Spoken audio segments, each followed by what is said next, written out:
Qurbonlik masalasida juda ham xalqimiz ikkichi.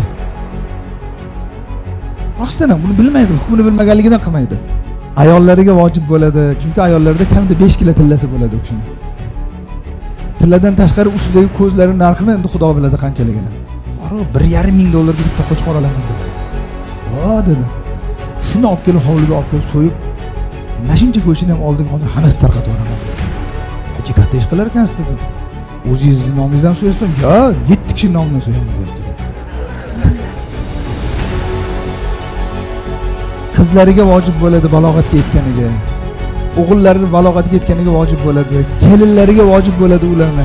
Har biriga bittadan qurbonlik vojib bo'lgan odam zakot vojib bo'lmasligi mumkin bir odamga, lekin qurbonlik bilan sadaqa fitr vojib bo'laveradi.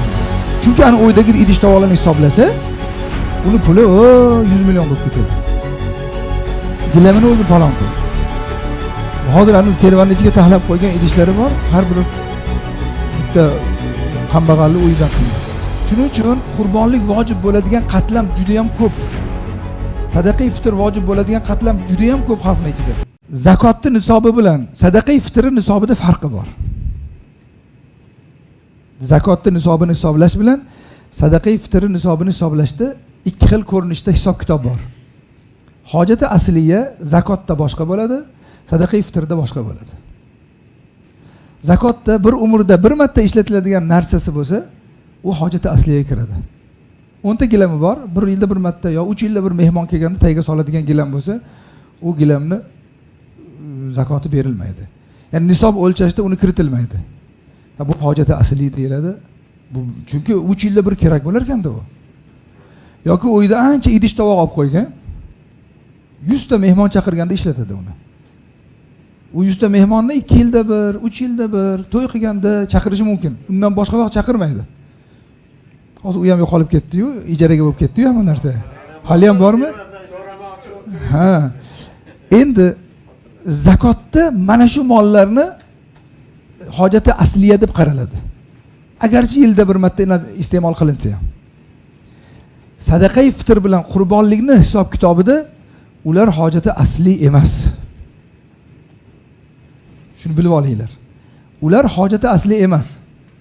Hojati asli bo'lishi uchun bugunni o'zida kerak bo'lib turgan zarur narsalar hojati asli bo'ladi, ikkalasini hisoblashda. Shu uchun zakot vojib bo'lmasligi mumkin bir odamga, lekin qurbonlik bilan sadaqa fitr vojib bo'laveradi unga. Tushundinglar?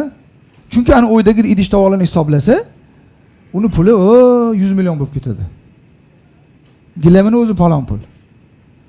Hozir ani servanning ichiga taxlab qo'ygan idishlari bor, har biri bitta kambag'allik o'yidan qimmat. Me'yor yo'q. O'sha nisobdan ortsa bo'ldi, haligi mol mulkni hisoblasa, 34 milliondan oshsa unga zimmasiga qurbonlik vojib bo'ldi. Shuning uchun qurbonlik vojib bo'ladigan qatlam juda ham ko'p. Sadaqa fitr vojib bo'ladigan qatlam juda ham ko'p xalqning ichida.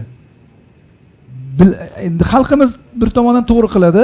Ya'ni masalan hozir hamma sadaqa fitr beradi bizda. Kambag'al ham boy ham beradi. O'zi sadaqa fitr oladi, lekin u ham beradi. Bor-ku ba'zi kambag'allar o'zi oladi, hamma mahalla yig'ib o'shanga olib borib beradi. U ham men ham sadaqayam berishim kerak deb ertalab olib chiqib kimgadir olib borib keladi. To'g'ri, lekin nimaga o'sha hamma berishligi aniq qoidadan kelib chiqqan. Endi ikkinchi masala qurbonlik ham xuddi shu. Qurbonlik vojib bo'lishi uchun shu o'lchov kerak. Sadaqa fitr kimga vojib bo'lsa, qurbonlik ham shunga vojib bo'ladi. Qurbonlikda qo'y so'yamizmi? Hozir bizda qurbonlik masalasida juda ham xalqimiz ikkichi. Rostdan ham buni bilmaydi, hukmini bilmaganligidan qilmaydi. Bir boy odam Moskvada ko'rishib qoldik-da, Gostinitsada. Kechqurun gaplashib o'tiribmiz. Juda boy odam endi. Tasavvur qilib bo'lmaydi ekan boy odam. Gapirib, kechasi 1 bo'lib ketdi. Zufar domla degan domlamiz birga edilar men bilan. Gaplashib o'tiribmiz. Qora aka dedilar. Ha. Biz har yili qurbonlikda falonchi domladan so'raganmiz dedilar. Endi men taniydigan domlani aytayaptilar. Toshkentdagi. Borib $1,5 ming dollarga bitta qo'chqor olaman dedilar. "Ha" dedim. Shuni olib kelib hovliga olib kelib so'yib, mashincha go'shtini ham oldiga hozir hammasini tarqatib yuboraman dedilar. "Hech katta ish qilar ekansiz" dedim. "O'zingizni nomingizdan so'yasizmi?" "Yo, 7 kishi nomidan so'yaman" deyaptilar.